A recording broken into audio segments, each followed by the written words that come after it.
Hola, hola, hola, hola, hola a todos, bienvenidos colegas a una sesión más, a un espacio más, espero se encuentren demasiado bien. Hoy hablaremos acerca del teatro infantil y juvenil, la importancia del teatro en educación infantil. Conoceremos brevemente la historia, el recorrido por el que el teatro infantil ha pasado. Además, conoceremos un poco de la vida de un gran autor llamado Juan Cervera Borrás, escritor y director teatral, y obras que escribió y nos dejó para nuestro camino como futuros docentes, además de unos súper y recomendados tips del teatro para llevar a nuestros estudiantes. Bienvenidos nuevamente y comenzamos.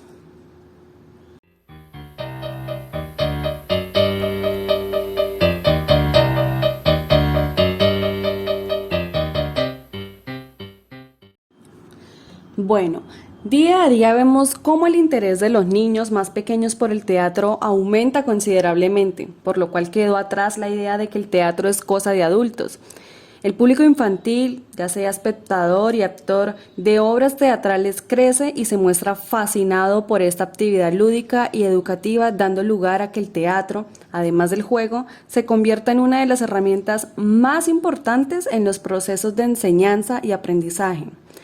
Y es que el lenguaje, los guiones, el decorado, la música, la iluminación y los vestuarios consiguen transmitir sentimientos y valores que enganchan a la población infantil. Es por ello que los docentes debemos y podemos introducir esa actividad en nuestras clases y usarlas como un instrumento de trabajo, facilitando el aprendizaje de los niños y respondiendo a su vez y a la vez gustos, intereses y necesidades.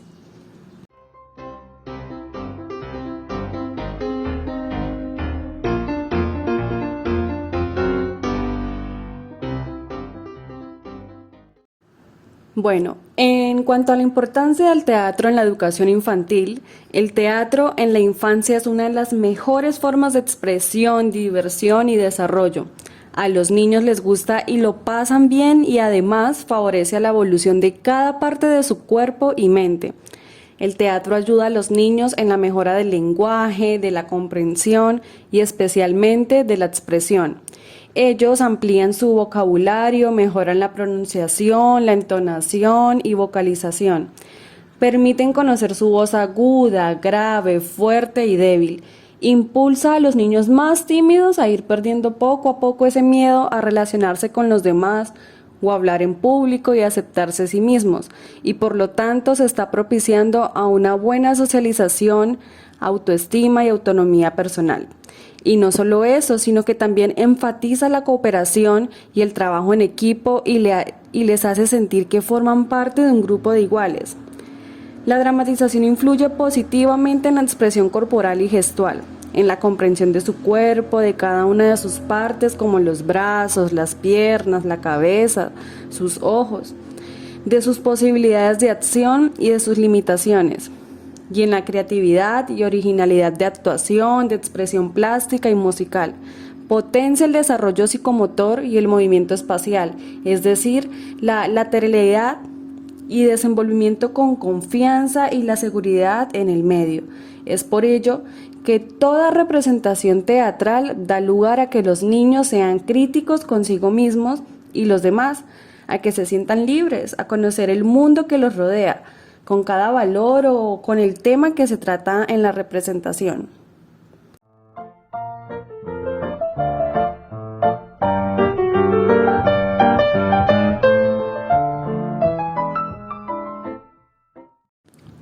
Conozcamos un poco de la historia del teatro infantil.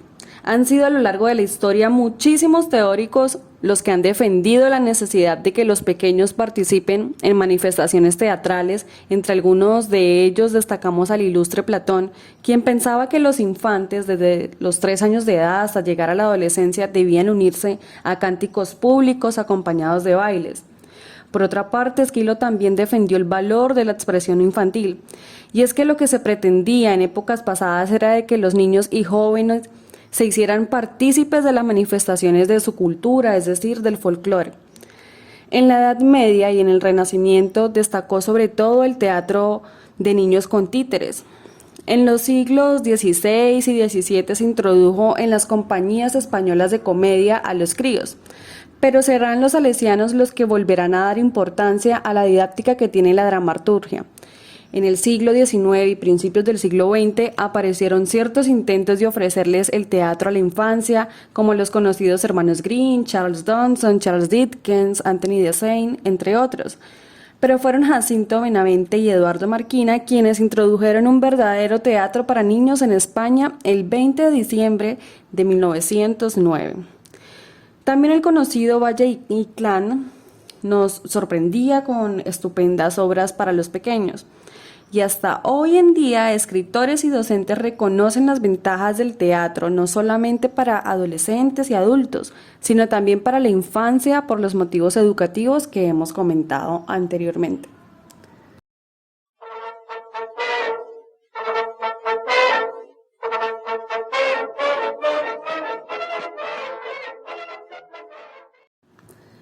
Las palabras nacen, crecen, se desarrollan, se transforman y también mueren. Las palabras suben y bajan, son transportadas de acá para allá como el agua de la noria. Juan Cervera Borrás. Con esta increíble frase comenzamos a hablar de la vida de Juan Cervera Borrás, este gran autor nacido el 1 de mayo de 1928, Cervera del Maestre de España. Fue profesor, escritor y director teatral español, doctor en Filosofía y Letras por la Universidad de Valencia. Se dedicó especialmente al estudio del teatro y la literatura infantil. Su vida científica y profesional corre pareja a la evolución de la literatura infantil en España, lo que se pone de manifiesto tanto en su labor docente desarrollada desde 1971 hasta el final de sus días, en 1996, como en su obra de creación y científica caracterizada por una constante inquietud y curiosidad junto con un tesón y una constante encomiables. Bueno, Juan Cervera considera que existe una visión en alza de literatura infantil que se caracteriza por su afán de globalización. Según esta concepción, bajo el nombre de literatura infantil deben acogerse todas las producciones que tienen como vehículo la palabra con un toque artístico o creativo y como receptor al niño. El intento de distinguir entre libros de texto de otro carácter, incluso de información o de entretenimiento, y la literatura infantil propiamente dicha parece evidente en la definición. Y el propósito de ensanchar las fronteras de la literatura infantil más allá de los clásicos géneros de la narrativa, la poesía y el teatro también, las producciones ya hechas existentes como letrillas, canciones de coro, adivinanzas, juegos de raíz literaria que cumplen con los requisitos fundamentales, palabra con tratamiento artístico y niño como destinatario. Son literatura infantil. Y alcanzan también a hacerlo el TVO, el disco, la televisión, el cine para niños, siempre que su contenido tenga carácter creativo y no se limite al didáctico o al documental.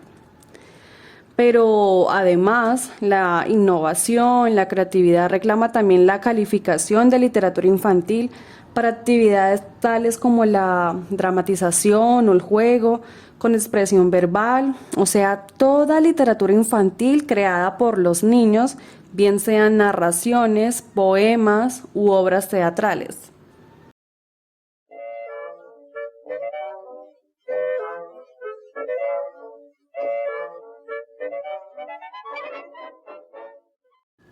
Bueno, Juan Cervera Borrás encuentra una preocupación por la literatura infantil que tiene sus antecedentes en el teatro.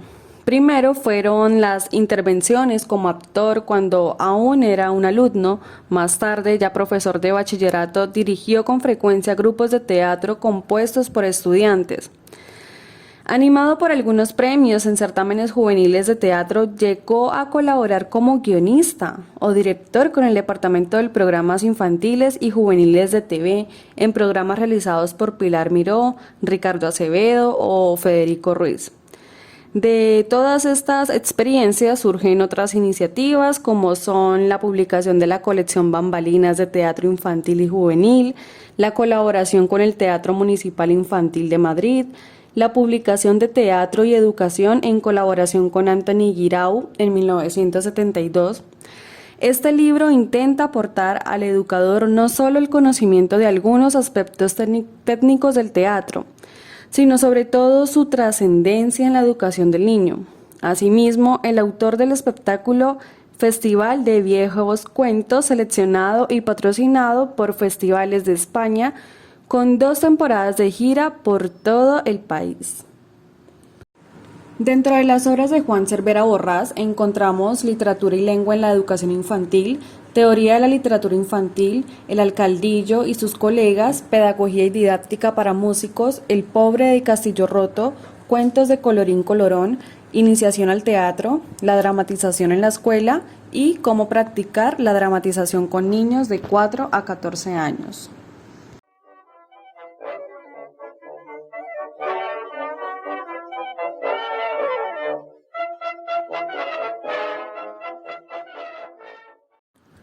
Ahora vamos a hablar de esta gran obra que nos deja Juan Cervera Borrás, llamada Cómo practicar la dramatización con niños de 4 a 14 años, y comienza con su primera parte en donde nos ofrece conceptos básicos, la introducción, la expresión y creatividad en el drama. En su segunda parte, ejercicios como ejercicios de dramatización a partir de elementos básicos, ejercicios a partir de un objeto, de una palabra o de un hecho, ejercicios a partir de una acción o un movimiento, ejercicios especiales sobre expresión y creatividad, juegos de campamento, dramatización de poemas y canciones, dramatización de cuentos. En cuanto a su tercera parte, ejercicios de puesta en escena, condicionamientos de la puesta en escena, estilos interpretativos y teatro, máscaras y maquillaje, ortofonía y declamación, y nos deja un apéndice en donde encontraremos cuentos dramatizados, canciones dramatizables, poemas dramatizables y trabalenguas. Es excelentísimo.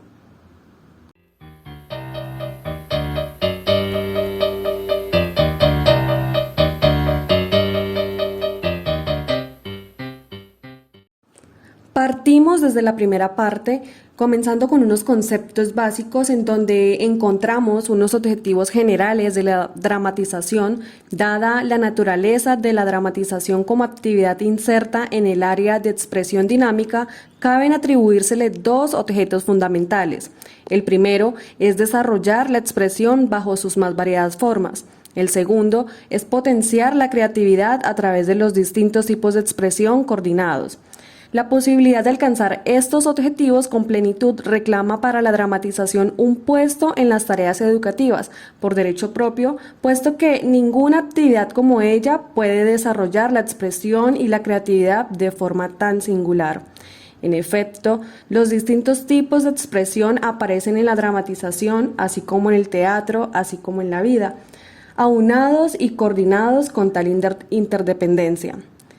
En esto aventaja sensiblemente la dramatización a otras actividades educativas en las que el cultivo de la palabra, del gesto, de la imagen, de la música o del movimiento deben realizarse separadamente.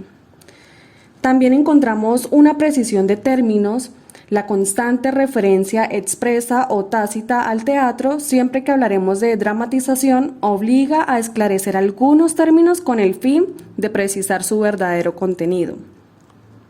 En cuanto a la dramatización, por dramatización se entiende el proceso para dar forma y condiciones dramáticas, o sea, la conversión de materia dramática de aquello que de por sí no lo es en su origen, o solo lo es virtualmente. Y es sabido que el drama, por su procedencia griega, significa acción. Aunque en literatura la palabra drama adquiere el valor de acción convencionalmente repetida con finalidad artística. Por tanto, la dramatización, como aquí designamos a esta disciplina inserta en el área de expresión dinámica, toma su nombre de uno de los estadios del proceso de elaboración del teatro. El teatro, como resultado final, es fundamentalmente espectáculo, con la presencia obligada de público, requisito que no se da en la dramatización. En cuanto al teatro infantil, Con la denominación teatro infantil, a todas luces ambigua, se expresan por lo menos tres fenómenos distintos. Primero, el teatro para niños. Segundo, el teatro de los niños. Tercero, el teatro infantil mixto. Hay, por tanto, varios tipos de teatro infantil. El denominado teatro para niños o teatro de espectáculo es el que se preparan y representan los adultos para los niños, que lógicamente son los espectadores. El denominado teatro de los niños, llamado también de forma redundante teatro de creatividad o de expresión, se ofrece como actividad que piensan, escriben, dirigen e interpretan los niños con exclusión de los adultos.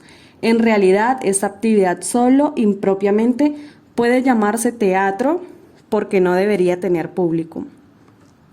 En cuanto al teatro infantil mixto, es el fruto de la convergencia de las dos actividades recién citadas, ya que pensado, escrito y dirigido por el adulto es interpretado por los niños.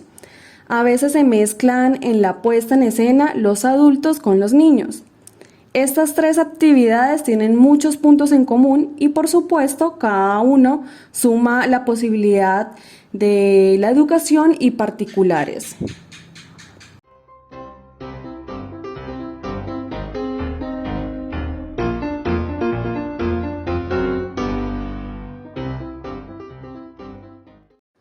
Bueno, comenzamos con los tips que nos deja esta obra y encontramos unas bases para los ejercicios de dramatización respecto a los elementos básicos del drama, partiendo del supuesto que tanto la expresión como la creatividad se van a ejercitar a través de la dramatización. Habrá que situarse dentro de la convención dramática e intentar aislar los elementos básicos de ese drama que hemos definido como acción convencionalmente repetida. Los elementos básicos del drama son los personajes, el conflicto, el espacio, el tiempo, el argumento y el tema. Con relación a los recursos para la dramatización, fácilmente se comprende el importante papel que desempeñan los distintos tipos de expresión empleados como recursos para la dramatización. Encontramos la caracterización a los personajes, la expresión corporal, la expresión plástica, la expresión rítmico-musical y la época. Finalmente, hay que hacer notar que si la duración real y la dramática no coinciden, aunque la mayor parte de las veces la dramática sea más breve que la real, otras, por el ritmo que impone la acción, por ejemplo, en las obras psicológicas, la duración dramática es más extensa que la real.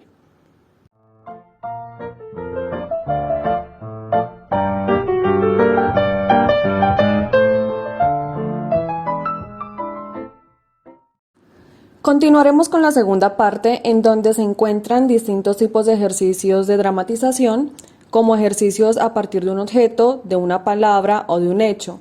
Por lo que se refiere a ejercicios a partir de un objeto, hay dos tipos fundamentales de ejercicios. En primer caso, de un objeto real que no debe interpretarse como tal. El segundo caso, de un objeto real interpretado como tal. En este último, un alumno recibe un objeto real con él y a partir de él tiene que improvisar una escena muy breve, en la cual se puede ver alguno de los usos reales del objeto en cuestión. A efectos de este tipo de ejercicio, el objeto ha de conservar su propia naturaleza e identidad, quien cambia es el sujeto que la utiliza. Por ejemplo, a partir de una gorra, uno pasa a ser un taxista que abre la portezuela del taxi a un cliente, o un mendigo que pasa la gorra para recoger algunas limosnas, o un ladrón que quiere ocultar su rostro. También encontramos dramatización de poemas y canciones. Dado el sentido común rítmico de que participan poemas y canciones, su dramatización puede estudiarse conjuntamente, ya que los tratamientos son similares. Su adscripción a la expresión rítmico-musical hará destacar en ellos preferentemente el movimiento, que se convierte en recurso fundamental para algunos casos. Vamos a ver un ejemplo de dramatización de poemas en el poema llamado Mañana es domingo. Mañana es domingo, pintico mi gallo Montero. Pasó un caballero vendiendo romero. Le pedí un poquito para mi chivita, que estaba malita de una patita. ¿Dónde está la chivita? Cargando el agua. ¿Dónde está el agua? La gallina se la bebió. ¿Dónde está la gallina? Poniendo un huevo. ¿Dónde está el huevo? El fraile se lo comió. ¿Dónde está el fraile? Diciendo la misa se acabó. En realidad, para dramatizar este texto basta descubrir que una niña se dirige al principio a su gallo Pintico y la misma luego, como narradora, explica el paso de un caballero con el que mantiene el diálogo que sigue. La puesta en escena permite la presencia de los animales y demás sin desfigurar ni alterar el diálogo.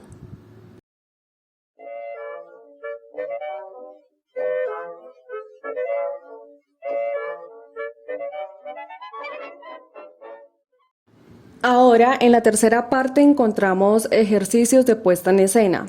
Aquí se hará el uso de máscaras y maquillaje. Acerca de la máscara, ni el maquillaje ni la máscara son imprescindibles para la dramatización, pero conviene cultivarlos porque lo son para la caracterización y por las ventajas pedagógicas que suponen tanto desde el punto de vista plástico como del creativo e incluso afectivo. En algunos momentos de la historia del teatro, como sucedía en Grecia o en Roma, la máscara era pieza fundamental del espectáculo. En dramatización, las máscaras nos interesan como instrumentos de desinhibición, elementos de caracterización en el uso individual, que de aquella puede hacerse elemento de juego y fantasía por la variedad de personajes que puede interpretar un actor cambiando de máscara o representando con ella y sin ella, soluciones a las dificultades que ofrece la representación de animales, seres monstruosos, ávaros, brujos, entre otras cosas, siempre difíciles de caracterizar. Medio para transformar al actor, por ejemplo, gracias a la máscara, un papel masculino puede interpretarlo una chica y viceversa. La expresión fija, invariable, de la máscara planteó problemas entre los griegos. Por eso, para evitar la monotonía, se ideó ya entonces que un actor usara dos máscaras, según conviniera, alternando una de risa con otra seria, por ejemplo, o sea, una cómica con otra trágica. Este hecho se presta a numerosos juegos y ejercicios de dramatización. En la dramatización y en el teatro encontramos diferentes tipos de máscaras. Podría hacerse un recuento histórico y exhaustivo de los tipos de máscara, pero una clasificación fundamental destacaría en las máscaras del teatro grecolatino, con la máscara trágica y la máscara cómico-satírica, el teatro oriental, principalmente el japonés, cuyas máscaras más conocidas, las del No, tiene para nosotros su mayor aplicación en el terreno de la fantasía. Pero refiriéndonos a sus posibilidades de uso en los ejercicios de dramatización, atendida principalmente su forma sin preocuparnos de su expresión, hay que destacar la máscara media que cubre medio rostro excluida la boca, la máscara completa que cubre toda la cara y la máscara veneciana, de quita y pon, que permite al actor variedad de juegos. También, con relación a la construcción de máscaras, en el comercio hay variedad de máscaras. Estas pueden dar idea de cómo fabricar otras los propios alumnos, ya que lo mejor es que sean estos quienes construyan las que les hace falta como aplicación de sus conocimientos de plástica. Puede partirse de materiales tan sencillos como una tela, papel en general, papel pinocho, papel de periódico, cartulinas de colores, cartón corriente, guache, pintura plástica, lápices de colores, fragmentos de papel charol pegados. La forma de sujetar y mantener la máscara es sencilla, pero es muy importante que quede bien resuelta. Y en su conjunto la máscara ha de quedar tan cómoda de llevar que no proporcione preocupación de ningún tipo.